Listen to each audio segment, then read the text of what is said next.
Un instante, una foto. Hemos venido aquí hoy a muchas cosas. Una época de cambios que devienen un cambio de época. A muchas cosas, a caminar, a marchar, a saltar, a cantar. Una frase, un sentimiento colectivo y las ganas de hablar de nosotros en nuestro idioma. Pero entre tantas cosas de las que hoy hemos venido a hacer aquí a Mar del Plata hoy, nuestros problemas, nuestras soluciones, nuestra América adulta y soberana. Y cada uno de nosotros trajo una pala. Un fantasma recorre Europa y el mundo entero. Una pala de enterrador. Un continente que expone a la faz del mundo entero sus conceptos, sus fines, sus aspiraciones. Y una frase que lo resume todo. Porque aquí en Mar del Plata, gritada en el lugar indicado, está la tumba del Alca. En el momento exacto.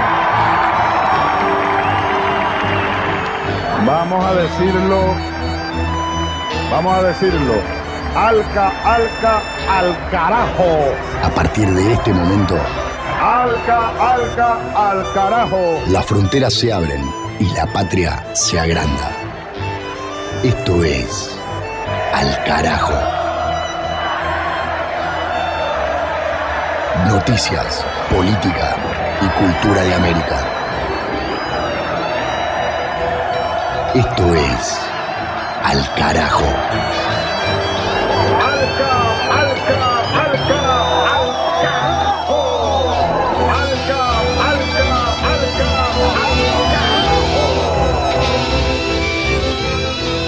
Un nuevo movimiento llamado RUNASUR para enfrentar el intervencionismo, el armamentismo, un movimiento de hombres y mujeres del campo de la ciudad, sean sindicatos, populares, indígenas, campesinos, profesionales, que está RUNASUR, todo por la vida. Cuando se trata de la vida, soberanía, independencia de un país, la dignidad, la libertad de un pueblo, todos unidos.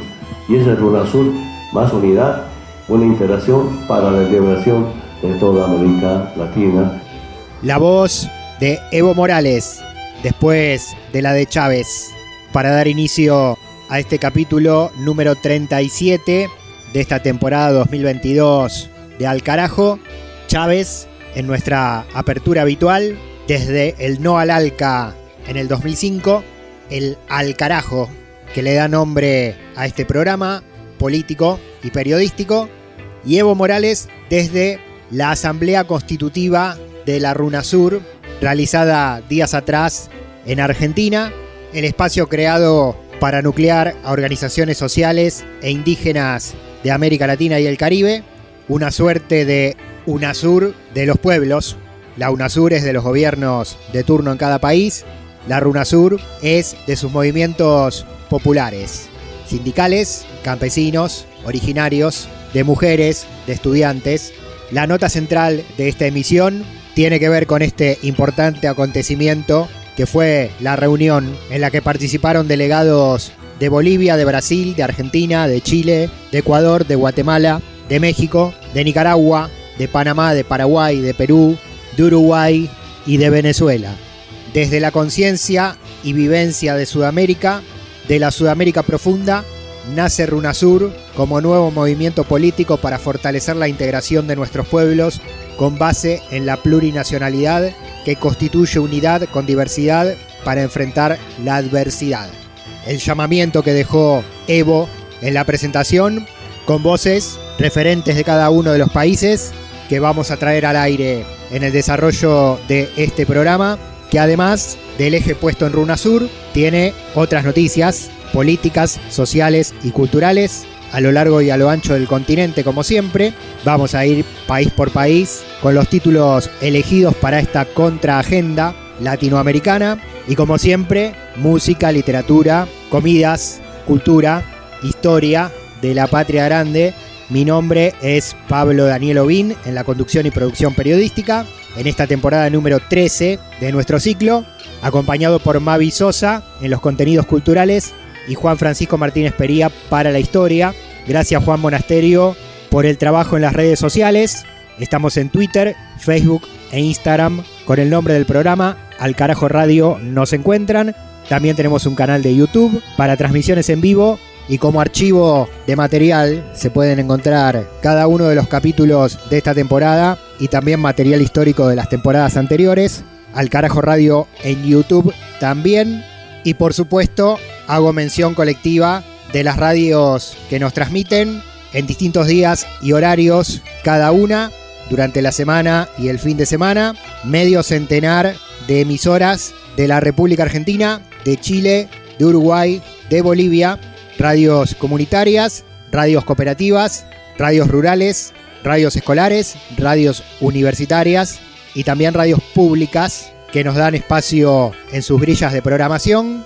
Todo lo que aquí hacemos en estos 60 minutos lo producimos y lo originamos desde la radio de las Madres de Plaza de Mayo de Buenos Aires, Argentina, y suena por todos lados, por muchas radios. De vuelta, gracias por la confianza y por el espacio para multiplicar las voces. Sin más, empezamos el desarrollo de los títulos. América Latina y el Caribe están en Al Carajo. Del Atlántico a los Andes, del cerro a la cordillera. Al Carajo. Las noticias de América.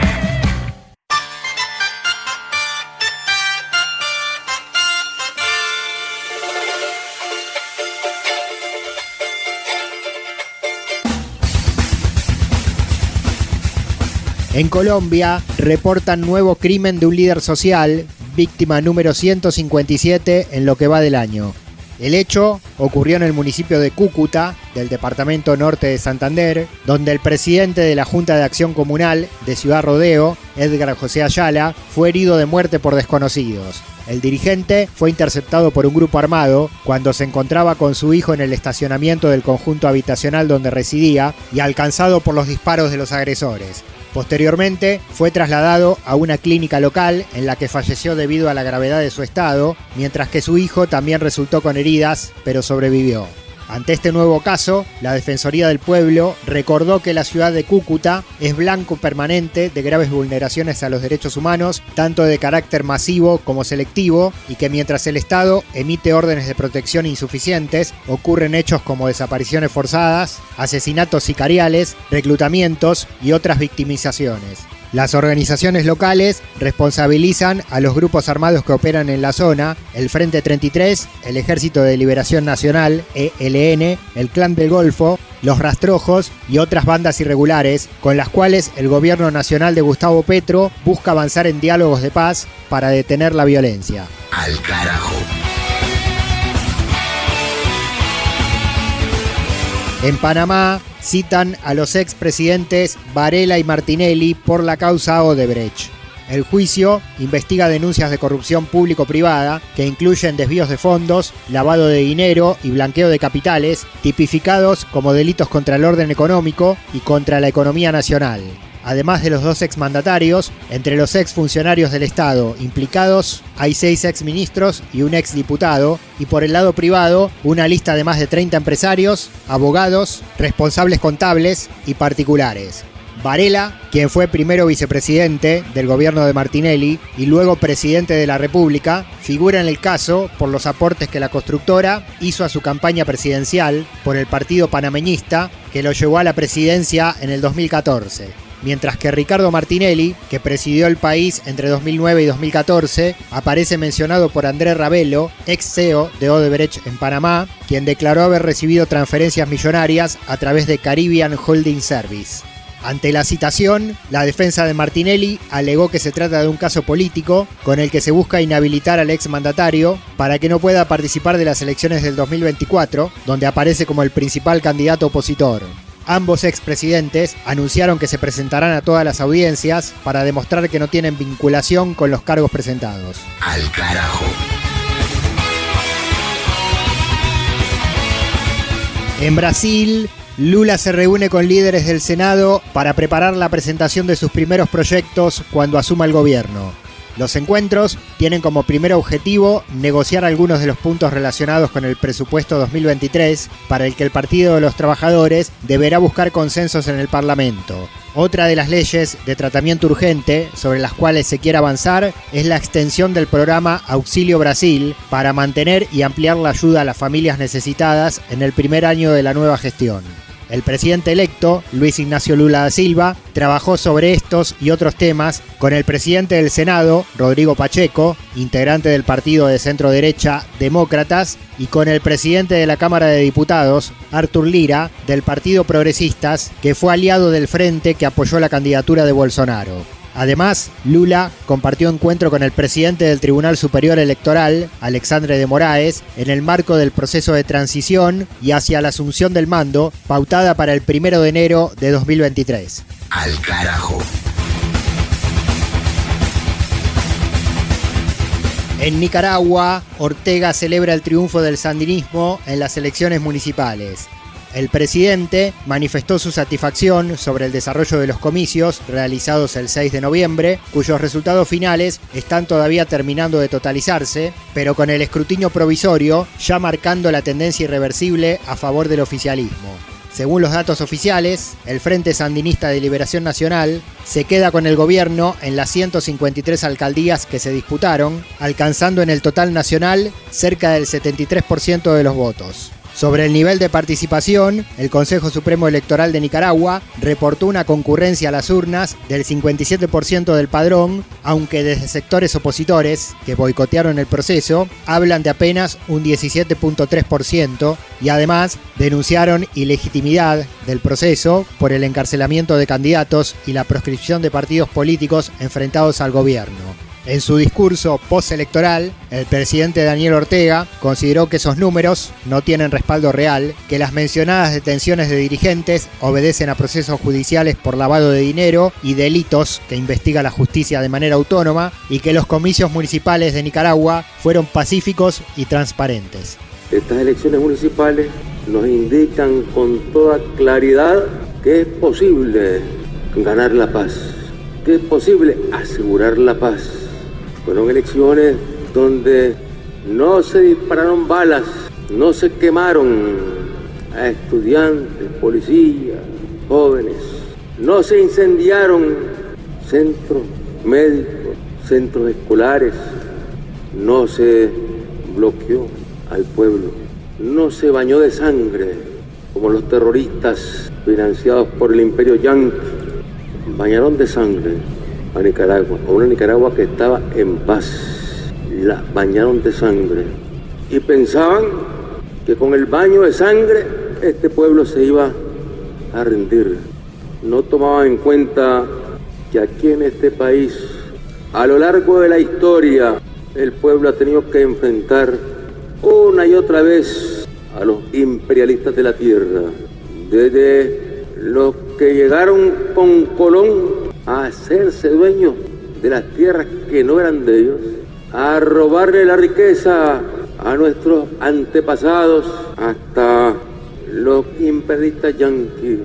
De norte a sur, de este a oeste. Al carajo. Un viaje por el continente. Guajira para el recuerdo. La bestialidad imperialista. Bestialidad que no tiene una frontera determinada ni pertenece a un país determinado. Bestias fueron las hordas hitleristas, como bestias son los norteamericanos hoy, como bestias son los paracaidistas belgas, como bestias fueron los imperialistas franceses en Argelia. Porque es la naturaleza del imperialismo la que bestializa a los hombres, la que la convierte en fieras sedientas de sangre que están dispuestas a degollar, a asesinar, a destruir hasta la última imagen de un revolucionario, de un partidario de un régimen que haya caído bajo su bota o que luche por su libertad. Y la estatua que recuerda a Lumumba, hoy destruida pero mañana reconstruida, nos recuerda también en la historia trágica de ese mártir de la revolución del mundo, que no se puede confiar en el imperialismo, pero ni tantito, nada.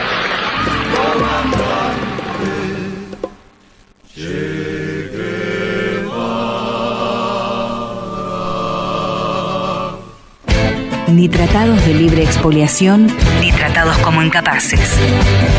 Al carajo.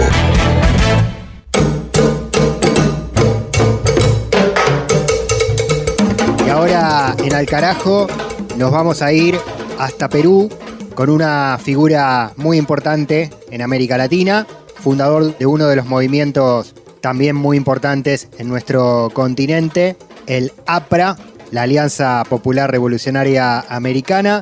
Vamos a hablar de Víctor Raúl Haya de la Torre y lo tenemos a Juan Francisco Martínez Pería, nuestro historiador de cabecera aquí en Al Carajo, con Perú en el centro informativo, también en el presente, con Pedro Castillo en el ejercicio del gobierno. ¿Cómo te va, Juan? ¿Qué tal? Hola Pablo, es una alegría estar nuevamente en el programa. Un saludo para vos y para toda la audiencia. Y sí, bueno, como decías, recordar un poco una figura que en Perú es enormemente importante, pero que tal vez fuera de ese país ha quedado un poco a veces olvidada. Y generalmente se recuerda más a José Carlos Mariátegui, de quien también en su momento hemos charlado, pero no tanto de Haya de la Torre. Esto se explica por varios motivos, entre otros porque Haya de la Torre tuvo distintas etapas, distintos viajes, y sobre todo lo que a mí me interesa es un poco el joven Haya de la Torre, ¿no? Que es el más atractivo, el más interesante y el que fue más influyente en la región. Haya de la Torre nació en 1895 y murió el 2 de agosto de 1979, pero como decía antes, tal vez lo más rico, lo más interesante de su carrera intelectual y política fue a fines de la década del 10, la década del 20 y la década del 30, ¿no? Que es donde produjo ideas más atractivas y ese movimiento político que vos comentabas, que es el APRA. Hay que entender algo que es importante, que es que la década del 10 fue una década muy movida en América Latina y a nivel global por varios motivos. En América Latina fue muy importante la Revolución Mexicana, que es la primera revolución social del siglo XX en nuestra región y a nivel global. También fue muy importante la Primera Guerra Mundial. La Primera Guerra Mundial implicó una guerra interimperialista y una gran crisis de los valores liberales, los valores de orden y progreso, y dio, de alguna manera, tuvo como una de sus consecuencias un despertar muy fuerte de los pueblos periféricos, ¿no? y de los pueblos colonizados y semicolonizados. Otro acontecimiento muy importante fue, por supuesto, la Revolución Rusa, que tuvo también un gran impacto a nivel global y a nivel mundo periférico, y también la reforma universitaria de Córdoba de 1918. Un poco la experiencia de Haya de la Torre y de José Carlos Mariátegui y de otras figuras de la época tiene mucho que ver con esto, ¿no? Con este contexto de renacimiento político, antiimperialista, nacionalista, popular, latinoamericanista.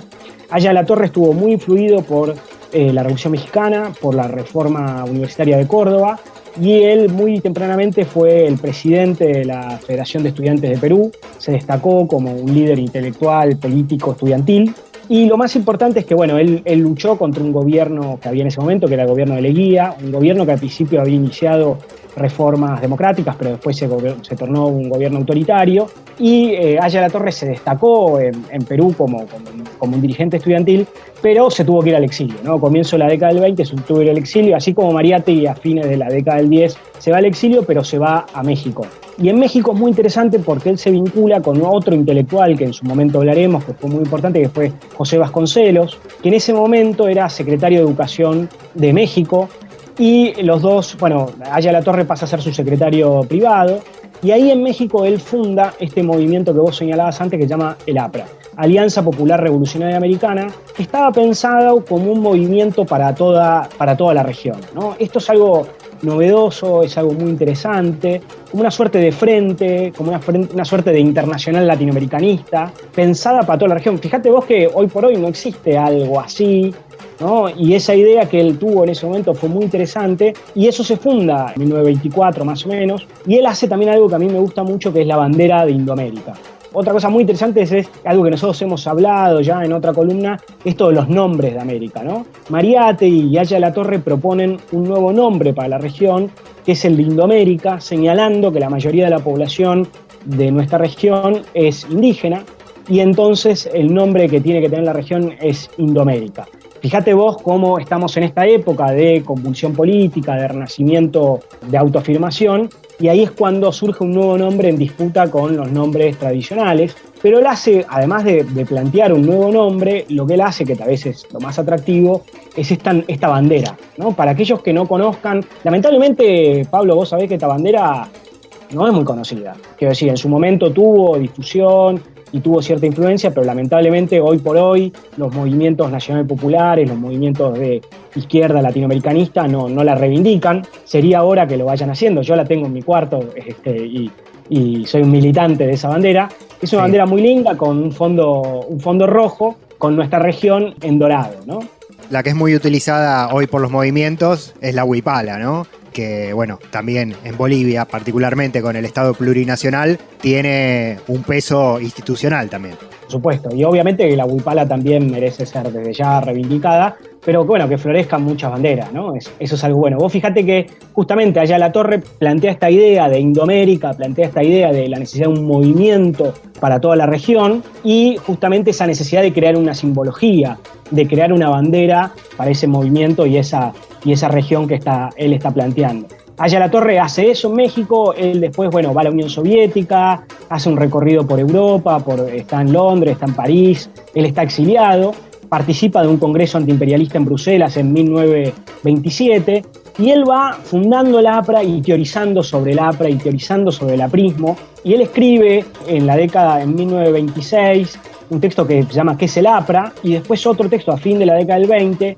que para mí es fantástico, que es el antiimperialismo y el APRA, ¿no? Que es, vos siempre me pedís que recomiende textos, es un poco uno de los que más recomendaría, como para meterse un poco en las ideas de este joven allá de La Torre, donde ahí él básicamente lo que plantea es una discusión con el marxismo, ¿no? Porque esto también es muy importante, la influencia, yo decía antes, la influencia de la Revolución Rusa, la influencia de la Tercera Internacional y la influencia del marxismo, que él y otros tuvieron influencia del marxismo, pero lo que él va a considerar y el APLA va a plantear es que el marxismo no alcanza para entender América Latina, ¿no? Digamos, no es suficiente. Él cuando va a la Unión Soviética, a pesar de que de alguna manera reivindica la Revolución Rusa, considera que, bueno, en la Unión Soviética hay un desconocimiento muy grande de la historia y la realidad latinoamericana.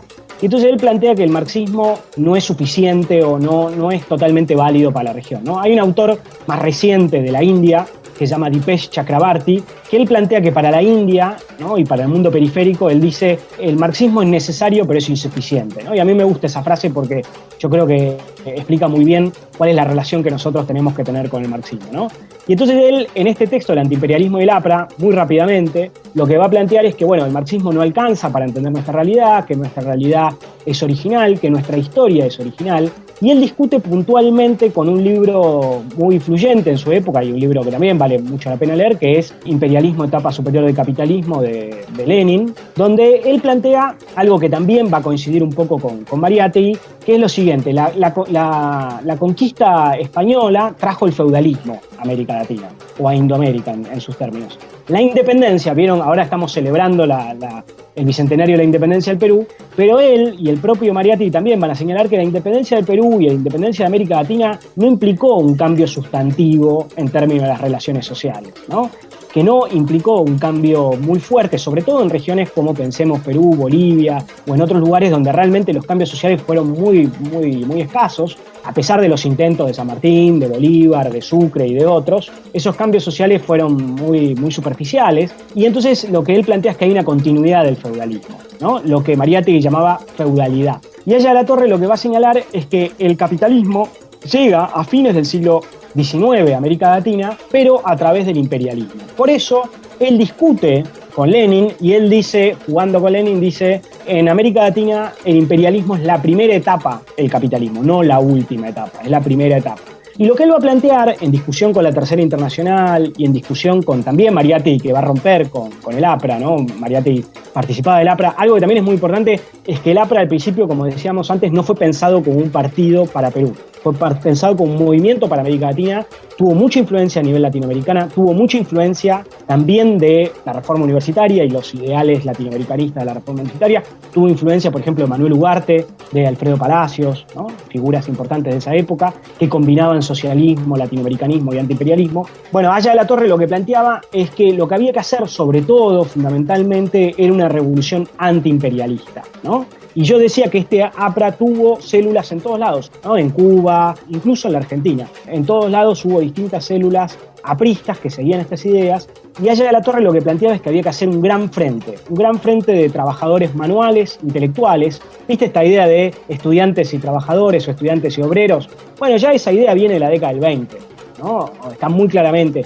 Por eso él habla de trabajadores intelectuales, que son básicamente los estudiantes, los sectores medios, los intelectuales, y los trabajadores. ¿Por qué él habla de trabajadores manuales? Porque es un concepto más amplio que el obrero típico del marxismo, porque ese obrero típico industrial del marxismo acá no existía, ¿no? Entonces esa idea de trabajador manual incluye a los campesinos, incluye a los jornaleros, incluye a los trabajadores fabriles, incluye a los indígenas, es un concepto más amplio, y básicamente lo que él plantea es la necesidad de hacer una revolución antiimperialista. Y el APRA tenía inicialmente 5 puntos, ¿no? Como el APRA tenía una bandera de una estrella de 5 puntas, y eran estos los 5 puntos. Acción contra el imperialismo yanqui, él fue sobre todo en esta época, un gran antiimperialista. Por la unidad de América Latina, esta idea de la unidad de la región como algo clave.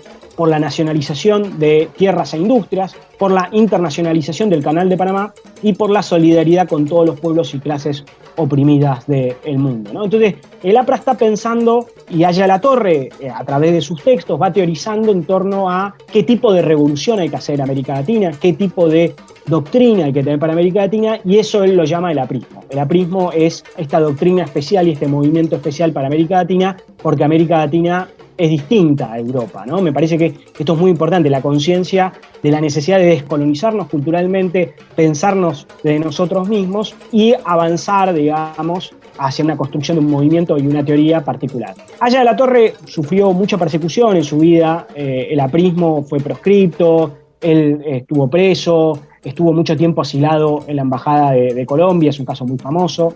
Sufrió muchísima persecución y uno puede decir que de alguna manera lo fueron quebrando, ¿no? Sobre todo a partir de fines de la década del 40, 50, él fue cambiando, fue planteando lo que él llamaba un interamericanismo sin imperio, ¿no? Por ejemplo, en vez de hablar contra el imperialismo yanqui, habla contra todo imperialismo, ¿no? Ahí como un poco más difuso. Pero el joven Aya de la Torre fue muy importante, para mí es una de las figuras más importantes de la época, y de alguna manera es como el teórico, el principal teórico de lo que después podemos ver como los movimientos nacional populares en América Latina, ¿no? Y el APRA puede ser visto, digamos, no como algo totalmente excepcional, sino como uno más de una serie de movimientos nacional populares que van a ir apareciendo. Nosotros, por ejemplo, en otra columna hablamos de Forja. En la Argentina, Forja está muy en diálogo con estas ideas apristas, hay muchas similitudes. El MNR en Bolivia también tiene muchas similitudes y es también un espíritu un poco de época, ¿no?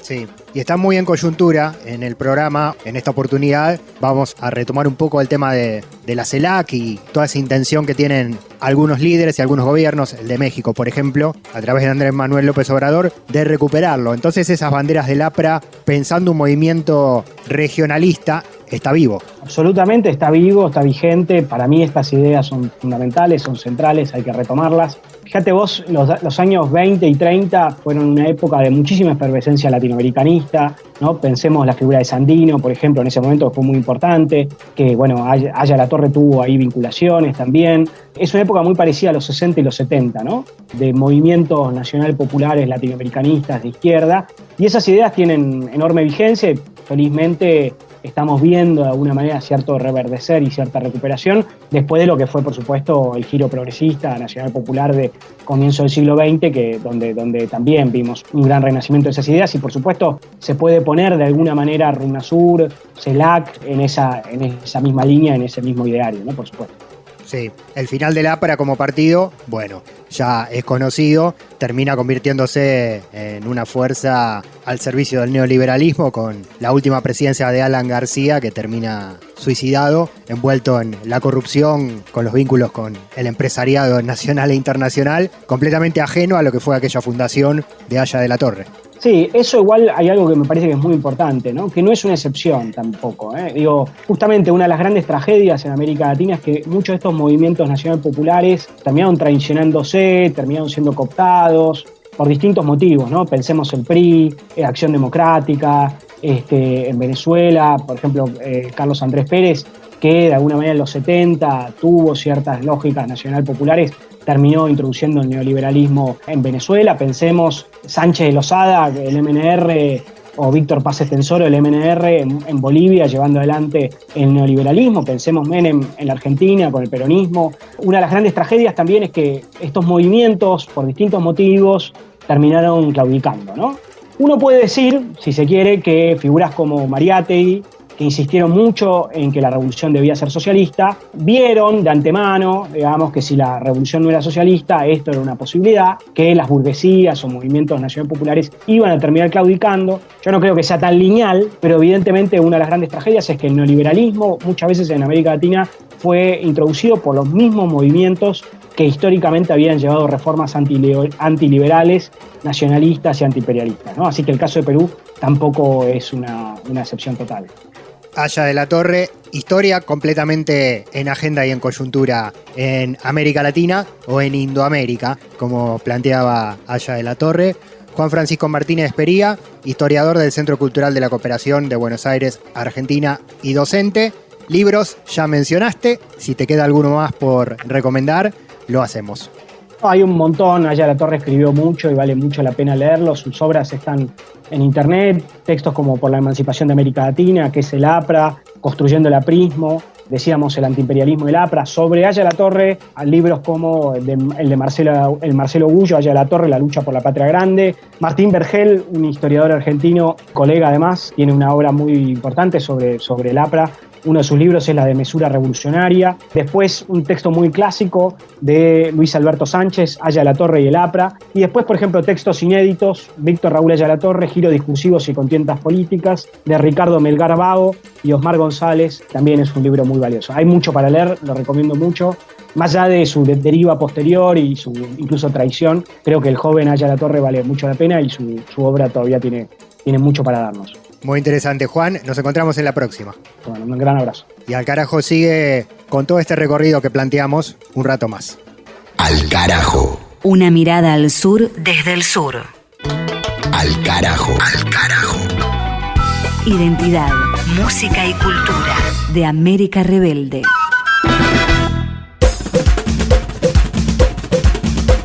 Desde Honduras. La tradición se sostiene con la música, con la palabra, con la transmisión oral, con la comida también de cada una de las regiones y de los pueblos. Seguimos en Al Carajo. Ahora suenan estos ritmos de Centroamérica para llegar a sus platos tradicionales. Tarea para Mavi Sosa, esta parte del viaje en el programa. Vamos, compañera. Hoy, Pablo, nos vamos para Honduras para probar una sopa tradicional de esas tierras, la sopa de capirotadas. Se trata de un plato que se elige para agasajar en las reuniones familiares y que se consume en forma más popular durante la época de Cuaresma o de Semana Santa.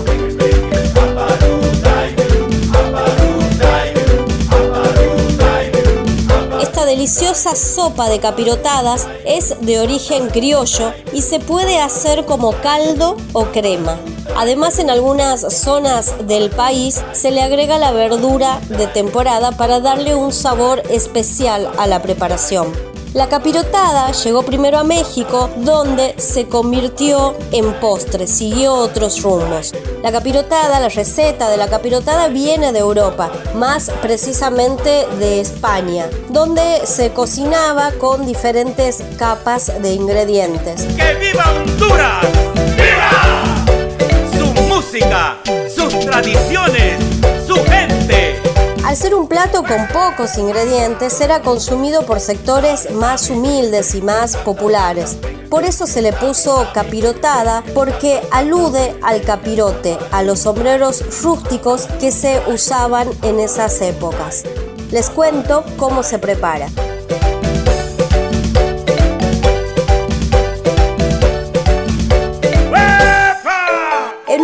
Agregar una taza de harina de maíz, una taza de queso rallado y una taza de mozzarella. Luego agregar 2 huevos y achiote en polvo. Salpimentar y luego, mientras se amasa, agregar aproximadamente 2 tazas de agua. Una vez toda junta, toda amasada esa preparación, hacer tortillas o donitas. En Honduras, Honduras, en Honduras, en Honduras, doble cuna de Francisco Morazán. En una cacerola, colocar caldo de carne vacuna, es lo más habitual, y agregar un poco de harina de maíz hasta que espese. Freír en bastante aceite las tortillas de capirotada y luego agregar a la sopa.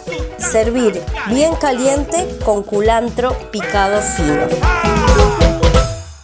Mavi Sosa con la comida, cultura de América Latina, y Pilo Tejeda con la música, ritmos tradicionales desde Honduras. Seguimos. Las luchas políticas, las luchas sociales de la región tienen su lugar. Al carajo. ¡Que viva Runasur! ¡Que viva la patria grande! La presencia de Evo Morales, otra vez en el aire de este capítulo de Al Carajo. Lo habíamos escuchado al inicio de este programa, conduciendo la Asamblea Constitutiva de RUNASUR, la UNASUR de los Pueblos, y ahora vamos a ampliar debates, testimonios, mesas de trabajo, con las representaciones de distintos países a través de sus organizaciones populares, campesinas e indígenas. Ella es Nandi Atiquiwa, representante de las comunidades indígenas de Colombia.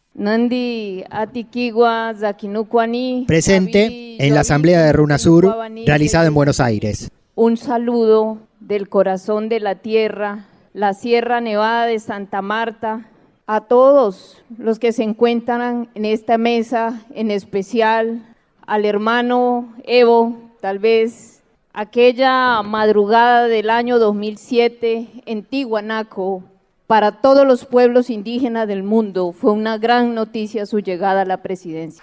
Allí, ese llamado de la resistencia al poder y esa huipala que al lado del hermano Fernando Guanocuni me acompañó a Colombia, y hoy, después de 2 siglos de vida republicana, donde las violencias en Colombia han sido incluso muchísimo más fuertes que durante la conquista, damos un paso importante para construir la paz. Lo que ha pasado en Colombia es el triunfo de luchas acumuladas de diversos sectores sociales. Desde allí quiero saludar el espíritu de este encuentro por la integración de los pueblos, de los trabajadores, de los estudiantes, de las feministas, de los diversos sectores sociales. El reto que nos queda desde el movimiento social es enorme. Después de esta pandemia es evidente la crisis civilizatoria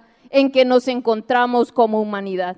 Y quiero hacerle un reconocimiento a los pueblos indígenas, a todos, porque desde sus sistemas de conocimiento han logrado hacer un gran aporte, y es cuidar la biosfera. El 80% de la biodiversidad del mundo está en nuestros territorios y dependen de nuestros sistemas de conocimiento.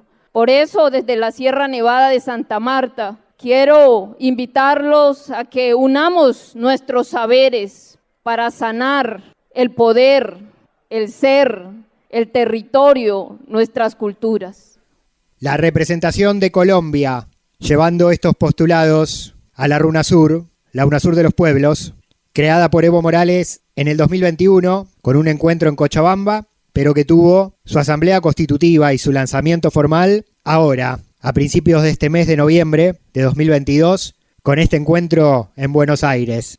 Representaciones de distintos países presentes. Ahora Chile, a través de Andrea Marchán, integrante de la CUT, la Central Única de Trabajadores.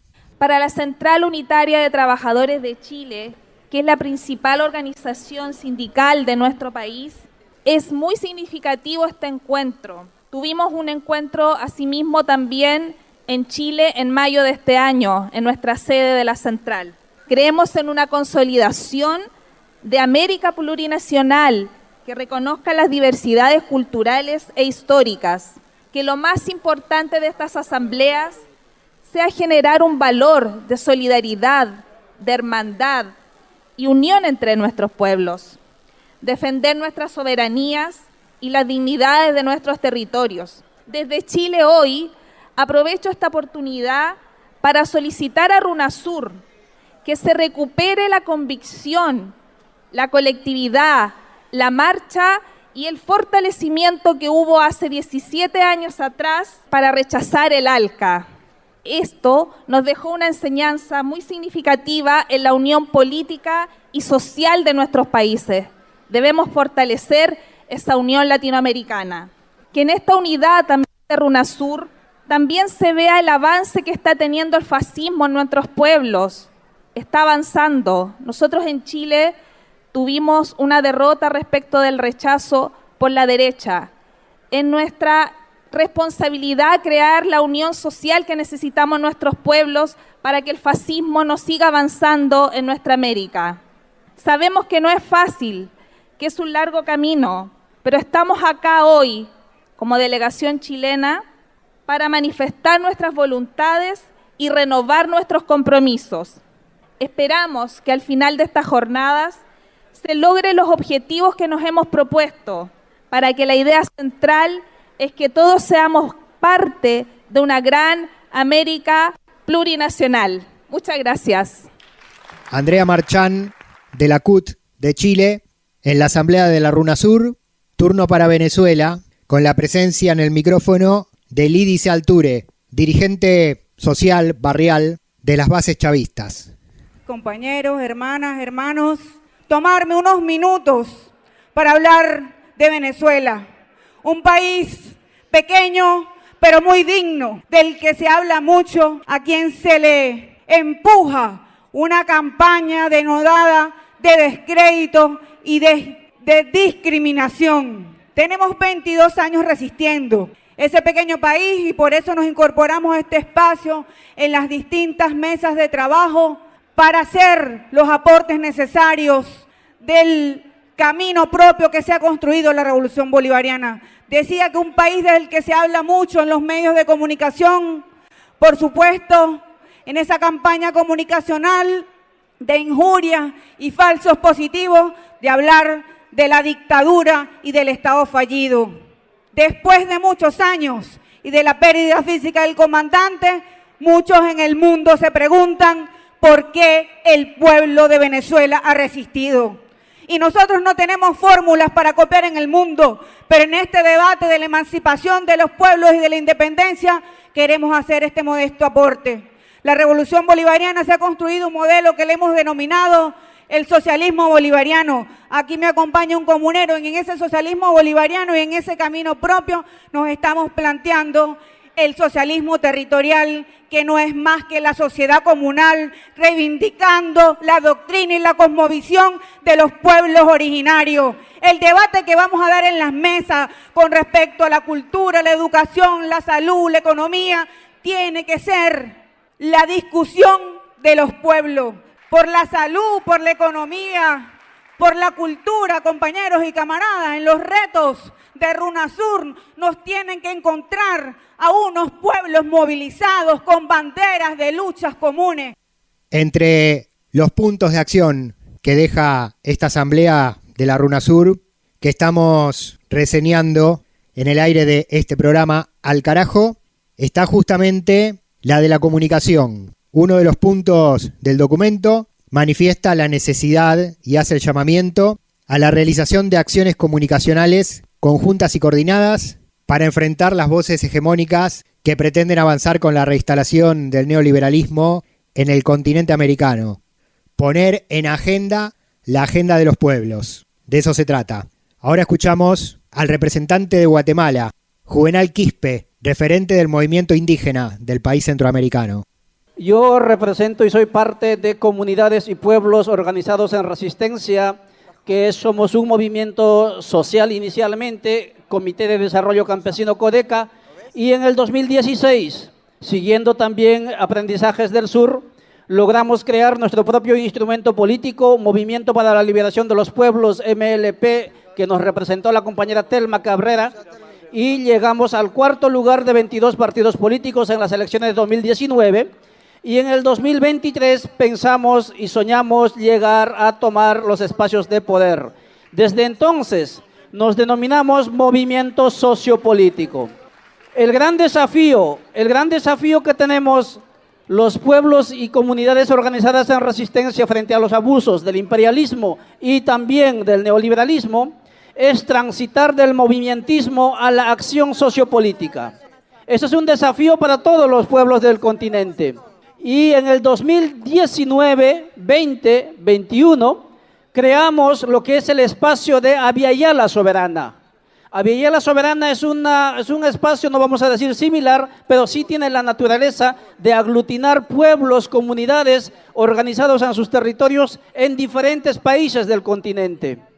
Nuestra finalidad de ese espacio es hacer acciones y reflexiones en conjunto, porque nosotros en Honduras, en el golpe de 2009, en el caso del golpe de 2019 en Bolivia, etcétera, supimos que por más que ganemos elecciones y por más que se haga buena gestión como lo hizo el gobierno del MAS en Bolivia, la injerencia va a ser siempre brutal y siempre nos van a derrotar si estamos separados por países o por naciones.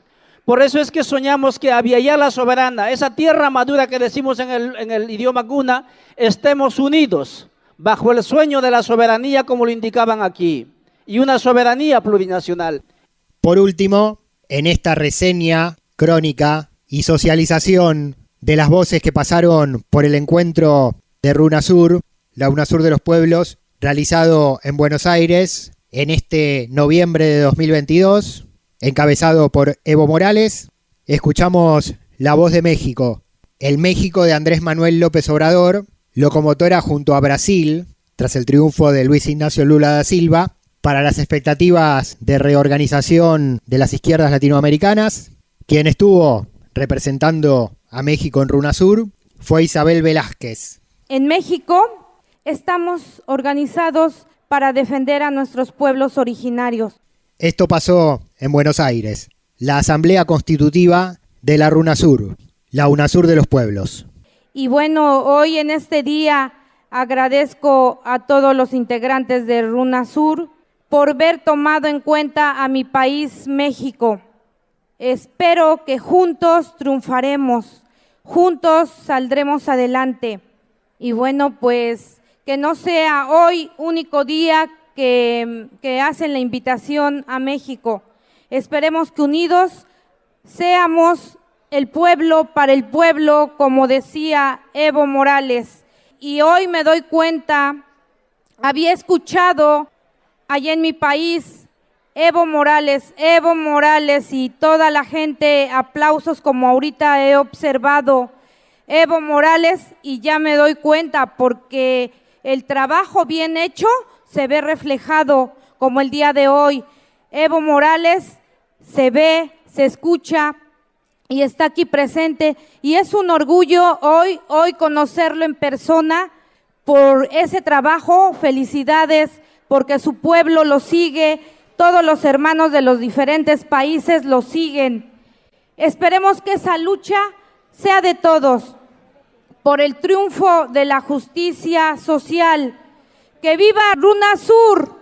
Como se dice en mi pueblo de México, en la lengua materna náhuatl, Tlazocamati, que quiere decir gracias. Escuchamos a Isabel Velázquez, representante de México, antes a Juvenal Quispe de Guatemala, Ludice Alture de Venezuela, Andrea Marchán de Chile, Nandi Atiquihua de Colombia, voces de la RUNASUR en el aire de Alcarajo, y en esta crónica / reseña del encuentro constitutivo de esta flamante organización regional. Al principio de este programa habíamos escuchado también a Evo Morales, el expresidente de Bolivia, líder y convocante a este nuevo espacio de integración y acción política de nuestro continente. De norte a sur, de este a oeste. Al carajo. Un viaje por el continente. Es bonita y es bonita. está y la verdolaga por el suelo. Bonito como se riega y la verdolaga por el suelo. Ay, cómo se riega por el suelo. Ay, ella es bonita. Cuando despierte su hijo, le dije al viejo, dígale que a su lado está Rosario Tijeras. ¿Rosario está ahí?, preguntó sorprendido. ¿La conoce?, pregunté más sorprendido aún. Pero por Dios, dijo ante la obviedad. ¿Qué le pasó? ¿Qué le hicieron? Lo mismo que a su hijo, le dije.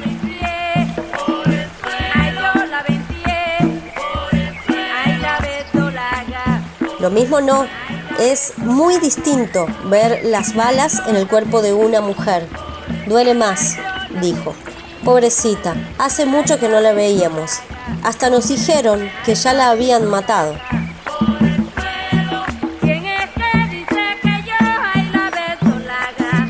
No sé por qué me estremecí con lo que dijo. Si Rosario y muerte eran dos ideas que no se podían separar. No se sabía quién encarnaba a quién, pero eran una sola.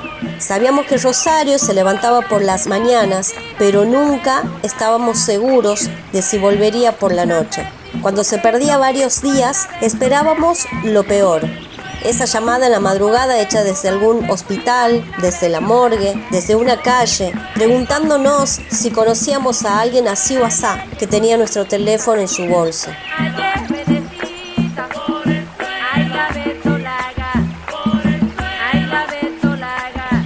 Afortunadamente, las llamadas siempre las hizo ella, con un saludo expresivo, un «ya llegué» o un «ya volví», feliz de volver a oírnos. El alma me volvía al cuerpo. Otra vez podía respirar tranquilo, no me importaba la hora en que me llamara. Casi siempre me despertaba, pero no me importaba. Lo primordial era saber que estaba bien, que había vuelto.